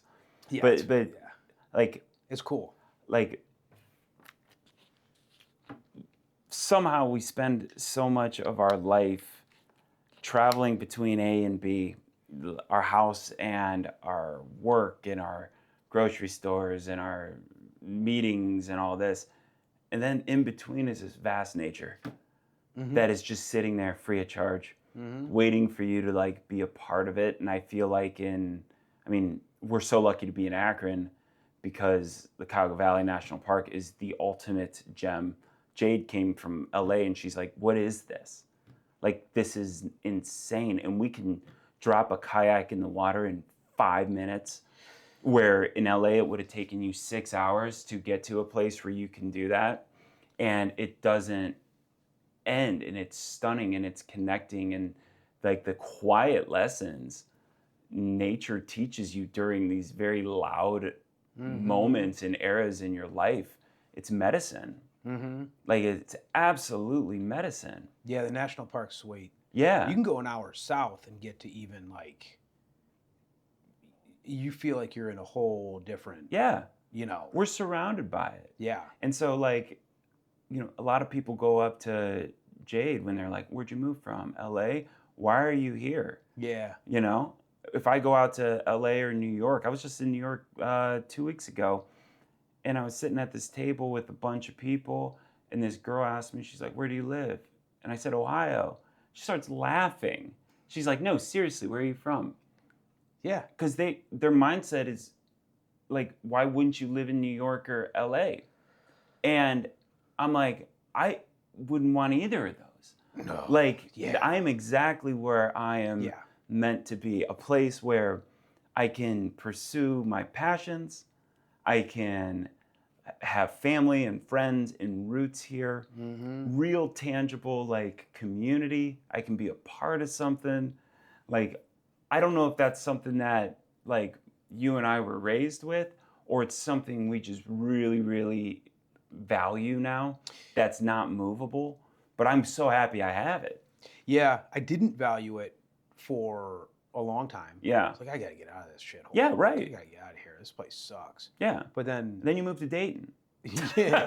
That Discovered place the big sucked. city. Yeah. Right. No, but then like probably by the time I was 25, I was like, this is home. It's where I feel comfortable. Right. I know that if I walk through Giant Eagle right now, Yeah. it's a big grocery store and Oh, yeah. I would recognize it or know Yeah. at least probably one or two people. Right. And like, as natural and as basic as that sounds, that's missing in so many people's lives. I think it's important for like a deep down, like, We're tribal. yeah. We're tribal. And I thought COVID was going to bring people closer because you could no longer have the connection that you got so used to. But it almost felt like it got people comfortable with being separated and being able to have a relationship online where I know what's going on in your life because I see what you're posting online, but they're missing the face-to-face and the deeper conversations and and all like of that. So Because what's going on online is three, that ain't it. yeah, well, when I meet with people, like I was as a realtor showing houses all the time. Yeah. And one of the most common feedbacks are like, this looks nothing like the photos. Yeah, no shit. When was the last time you took a picture of yourself and you look at it and you're like, wow, Yeah. I look horrible. Put it on the internet. Right. Never. Right. Yeah. You're not seeing what the internet is, the like absolute peak version of somebody's day. The highlight reel. Or it took a lot of prep.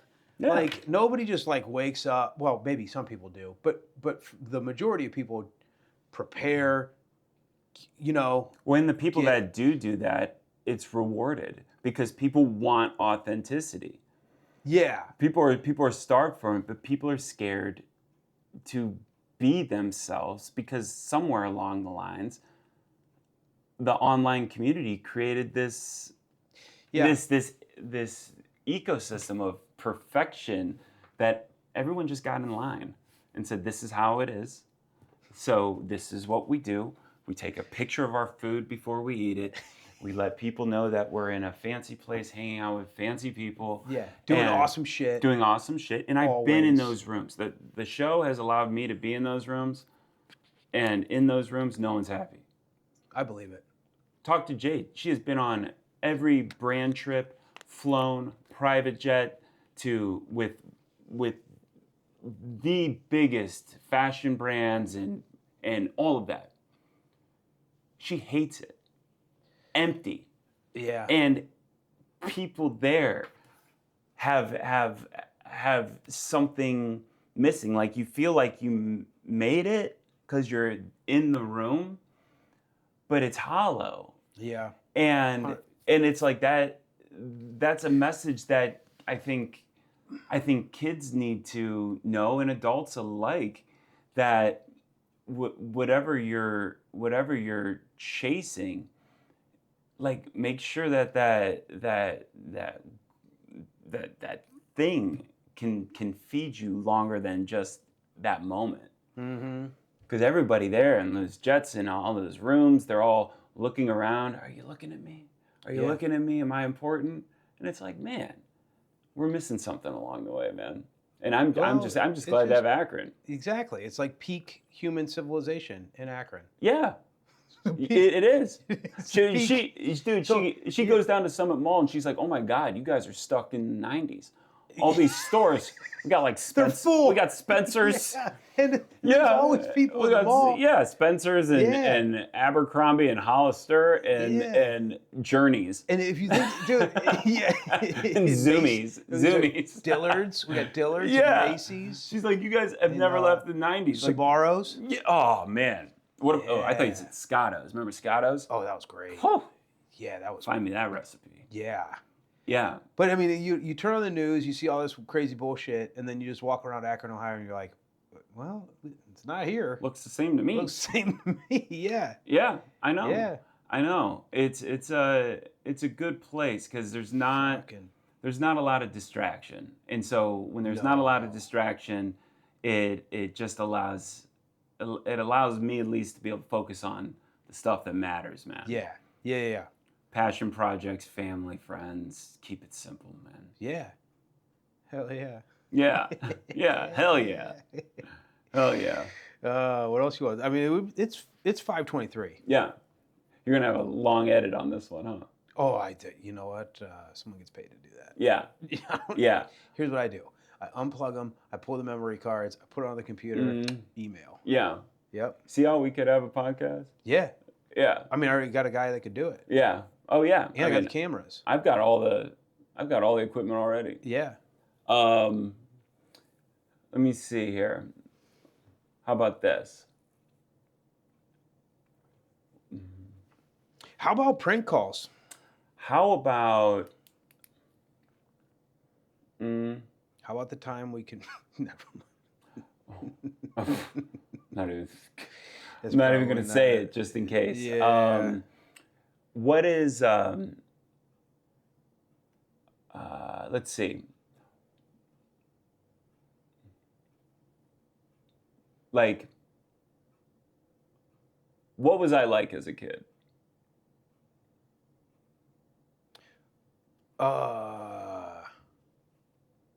You were athletic. Or Yeah, but you were. Man, remember? So I go to my son's soccer games now. Dude, remember? Like they play soccer so different than we did. oh yeah, Every time it was like kick it and run, yeah, kick it and run. yeah, What else? We played basketball yeah. A lot. Remember when we? Well, I don't think that you really had a lot of involvement with this, and my involvement was more managerial. But we would make a list of kids that were required to fight in the locker room. Oh yes, yes. All right, so Those fight clubs. yeah, Those were okay. nuts. This is what, like 5th, 6th, 7th, 8th grade. Yeah, man, those got nuts. That was weird, but Yeah. they weren't required. But Yeah, I mean, yeah, nobody against their will, but I'm sure many got involved that didn't want to get involved. so that was wild. That was wild. And then I'll always remember, especially because my brother-in-law now was a year behind us in school, and the 7th and 8th graders shared a bathroom at lunch, and we would just go in, and we were just it was like contentious the whole time. Oh yeah, yeah. I mean, I like literally all of the firsts in my entire life were spent with you. Yeah. Gosh, I just Like that's the truth. Like you and Yeah. I growing up, inseparable. Yeah. Like you lived a mile away from our house. Yeah. Like parents would go to bed. We would sneak out, Yeah. meet in the field. Or I'd ride my bike. Yeah. Or walk to your house. Yeah. And just hang out doing absolutely nothing in a field till like 4 in. Yeah. When we were, in 5th, 6th, 7th grade. Yeah, probably. I think I started sneaking out in like 8th grade. It was before then, man. Yeah, Yeah. it was pretty. 'Cause I could say a couple things that'll bring you right back.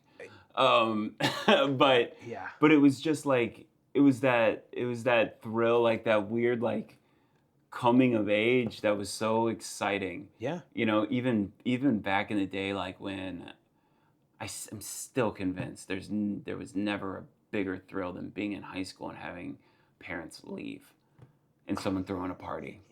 The whole week was spent on logistics, Yeah. trying to figure out where to go, how to get there, who's going. Where are we gonna tell people we'll be at? Yeah, building up in your, having your stories all You got lined the up. plan. You got the plan. You got like the on paper. This is where I'll be. Yeah, And no way to find me because I don't have a cell phone. right. You got to just take my word for it. Yep. Yeah, we used to get dropped off at movies, leave the movie immediately, buy the tickets so we had the stub for proof that we were there. And who knows where the hell we were. Remember that Ponderosa? Yeah. So we'd get a drink, get a drink and save the cup for a month. Oh, yeah. And just go in and get crusty as hell. refills. Yeah, yeah. I remember one time I we fell used to off my skate everywhere, man. Yeah, I fell off my bike and broke the cup, and I was so pissed. Damn it! Now I gotta find $1.99. Yeah, I gotta find $2 so I can buy another cup. Yeah, but it was just really, really simple. There was that movie theater where the remember that Dollar Theater in Ridgewood, and now the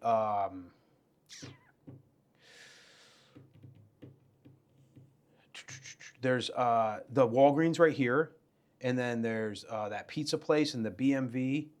Yeah. And then there was that movie. Oh yeah, that's right. Back in the cut. And it backed up to that hill, and now there's like a little plaza right there. That's right. We watched Space Jam there like a week straight. Yeah. Oh my God. I remember that. What else did? Yeah. Remember we went to your cousin's Katanik's birthday. We saw Indian in the Cupboard. At that movie theater? Yeah, that movie theater. Holy shit. I don't remember that. Wow. Yeah. Like Nerf Wars and like just being off the grid was so amazing. We used to skate everywhere. Our summers rocked. Flashlight tag. Like just hanging out in like your neighborhood or the one right next to you. Like I don't even remember what we did. Like it was nothing. There was always missions. Yeah. That's what I know. Yeah. Like we weren't doing anything organized. It wasn't a camp. We weren't like playing a sport. We weren't instructed. No. It was just we'd get together and it'd be like, what's the mission for the day? Yeah. And it would be burning poop on someone's doorstep. The COD. There was a lot of logistics around that. Yes, there was. You want to tell that story? Well, or maybe not. I wasn't there when you guys caught it. Well, okay. Was that Kerr? I'll start it out. Yeah. So we were walking my dog. Remember that dog? Yes. Yes. That dog was the best excuse to get out of the house. Yeah. Where are you going? I'm going to walk the dog. Yeah. For 4 hours. 4 hours. So I had this German Shepherd. Really get my steps in. I had this German Shepherd, Kelly. Yeah. Kelly was a great dog. She was great. Yeah. And I would just take her and leave. Where are you going? Walking the dog. Yeah. And just like 12, 13, 14-year-old kid. Get your skates on and have her pull you. And she would pull. Yeah, I remember that. And I had this big German Shepherd. And she was literally like my sibling. Yeah. Like, we'd get mad. You were attached. We would get mad at each other. Yeah. Like, she would do something that made me mad. Yeah. And then, if I did something like whatever, she'd like snap at me. Yeah. What are you doing? Come on. And so we were walking around Eagles Chase, and it was around this time of the year, and there's these 2 fish floating in this pond, and they're like this big. It was Eagles Chase. Yeah. Yeah. They were where Sean's huge. grandma used to be. Yeah. And so I was with Kerr, and we were like, yeah, let's grab them. Why not? And so we, just like grabbed a stick and pulled these. The Lord giveth. And then who are we to turn thy cod down? Pulled them up on the shore. They stunk like crazy, and they're like, all right, well, how are we going to get them anywhere? Because we knew we were going to do something with them. You can't waste it. So you've learned that from hunting. Yeah. It's disrespectful. And then we were like 13 maybe? Yeah. Was that your 13th birthday? Yeah. And then another Andy P's 13th birthday, we got dropped off to see Happy Gilmore. Yeah. No, Billy Madison. Billy Madison. Yeah. And they put the bag of poop on the doorstep, and we were like, oh, that's a great idea. We're going to do that. Yeah. That night, because that was the night before we actually did it. We went to the movie theater. We saw Billy Madison, laughed our ass off. That night was the first time I heard Green Day Dookie. Oh, really? Yeah. And remember, we were all in his basement, Uh-huh. and everyone always wanted to fight me Yeah. because I could hold my own. Yeah. Yeah. Just, Yeah. I used to beat the hell out of all you guys. Everybody. Everybody at once. Yeah. Yeah. Everybody at once. And then the morning after, we're all hanging out at Pullikin's, and then I go in and ask Mrs. Pullikin's for a brown bag. Because I said we were collecting leaves. For a school project. I said we were collecting leaves. And she was like, "Oh, Michael, that sounds great. She's such a sweet lady." Yeah. Gives us this brown bag. We find a bunch. No, we watched the neighbor's dog poop Oh, in the yeah. yard, a big golden retriever. Yeah. And then, And it was and so like, Thanksgiving. yeah. And again, I was always, I kind of just managed the projects. And Yeah. like, I was like, hey, yeah, go pick it up. Yeah. And like, we probably don't need to say who it was, but he picked it up and put it in the bag. And then somebody else put it on the doorstep. Yeah. No need to incriminate. Yeah. But then Person when A. the police showed up, there was 3 of us, and I was like, I was already home. yeah. And they're like, who did it? And everyone was like, I know. Dude, I showed up. everybody I showed up like to the scene. looked around. There was 3 of us standing together, and the person was standing over there, and the 3 of us looked together, like kind of looked at each other, and someone was like, Yeah. I and, know. and the person that actually did it pointed, and then the other 2 of us were like, yeah, I know. I don't know. Yeah, it was him. I remember my parents bringing me to the scene because I had left right before the cops show up. And I look over at you, you're like, it's clear. It's handled. We already have a fall guy. I'm like, word. All right. Good looking. Yeah. Yeah. And it was the resident fall guy for a lot of stuff. Yeah. But like, these are so important. Like, they're the funniest moments. Like, I remember with you, dude, like laughing where we couldn't even breathe. Like a different level. The dumbest stuff. The dumbest stuff. Well, hold on. Go back to the fish. So we pull the fish out, Oh yeah, fish. Yeah. and then we walk at least a mile to get trash bags. Yeah. And then And it was a big dark one. we walk another mile to stash it. This is like on Tuesday. That thing weighed 40 pounds. Yeah, there was 2 of them. Yeah. And then we put these these huge dead bottom feeder fish we double bagged it, and Smart. then we took turns carrying it at least another mile and a half. Yeah. To stash it in a ditch. To So, later pick up. 4 days later. Yeah. To go pick it up, and then to put it on someone's doorstep at 3 a.m. and ring the doorbell. Because the mission needed to be completed. And little did we know, we had no idea. The things we did carried no symbolism outside of just being idiotic. It was a goof. You put a dead fish on someone's doorstep, that's like a mafia hit sign. The guy opens up his door, sees dead fish. His wife immediately like, what'd you get us into, Howard? What'd you get? Not again. Are we gonna have to move? And it was just 2 kids. We were so nothing to young. do. It was like 12, 13-year-old boys in 1997. Just thought Stuck in Ohio. Just thought it'd be a goof. Yeah, right. It was just a goof. Like it was funny. You ever wonder, like, the pranks we used to do, what that set off? Because we just did them and walked away, but We didn't film a thing. but other people had to live with them. but then you see a whole generation like making a living off of it. Yeah.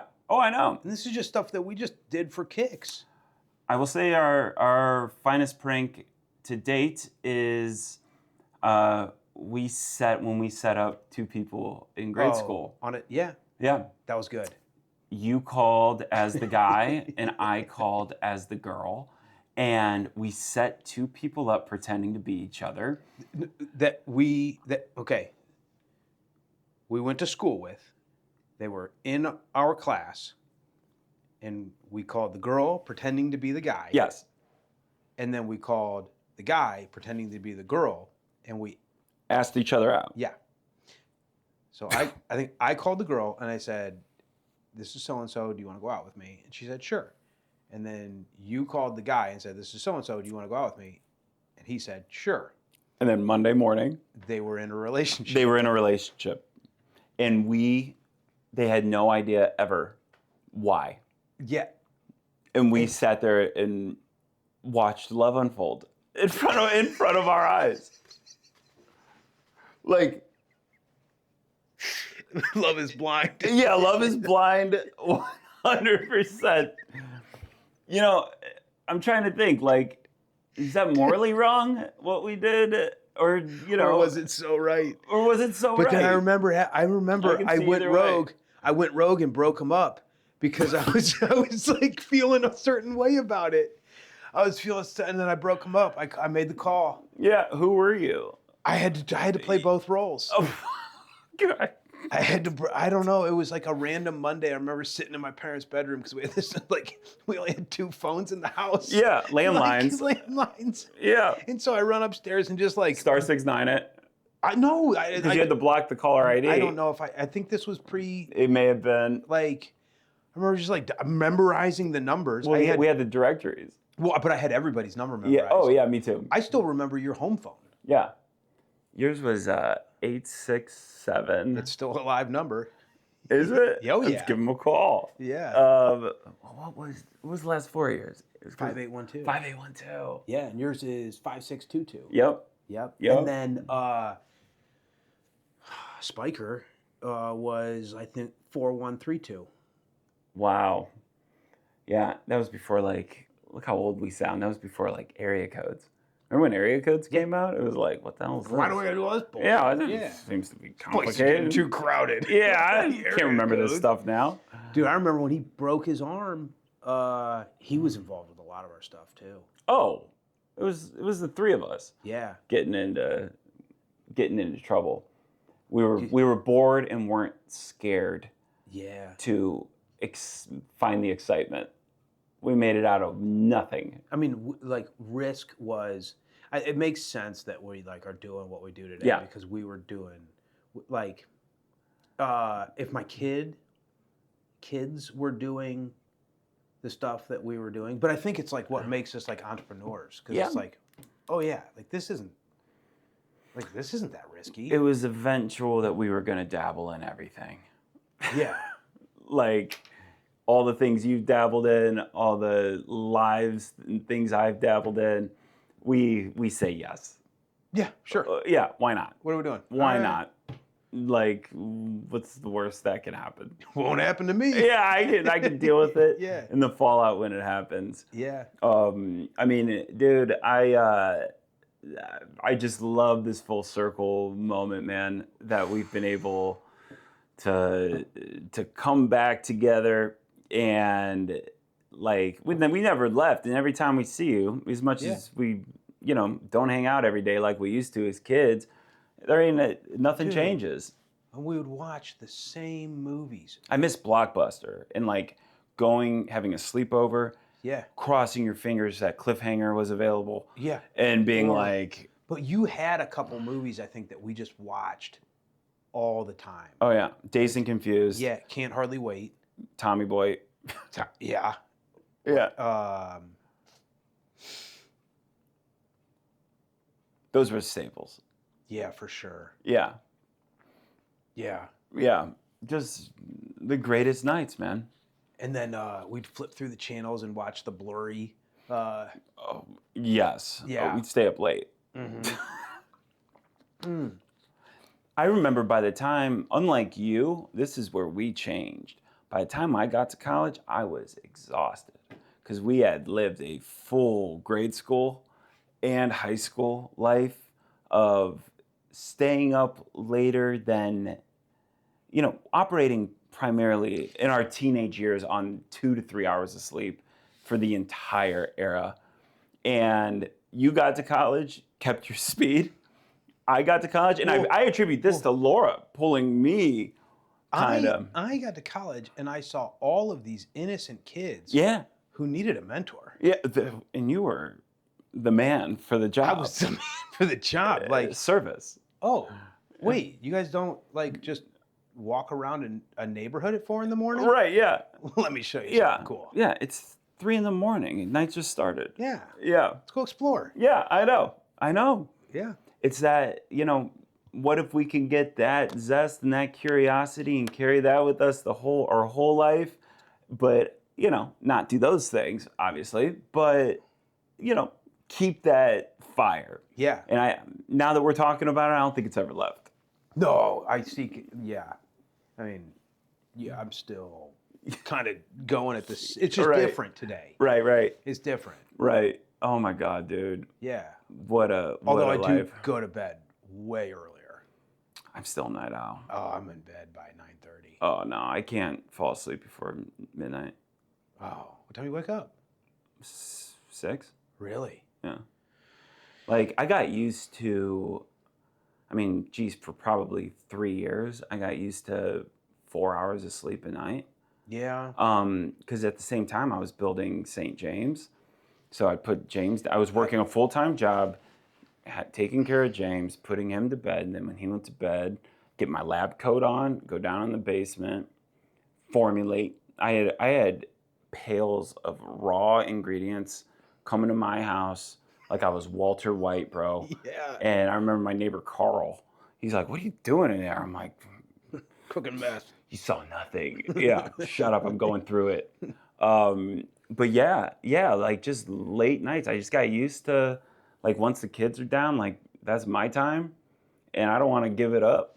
And I Yeah. got FOMO that there's going to be a song I'll listen to that gets my mind going, or something I can write, or something I can dive into that interests me. And Yeah, you might be. I mean, it might be that, like, from about 13 till, probably like 36, 37, maybe even a little later, I would just stay. Yeah, I'd be up.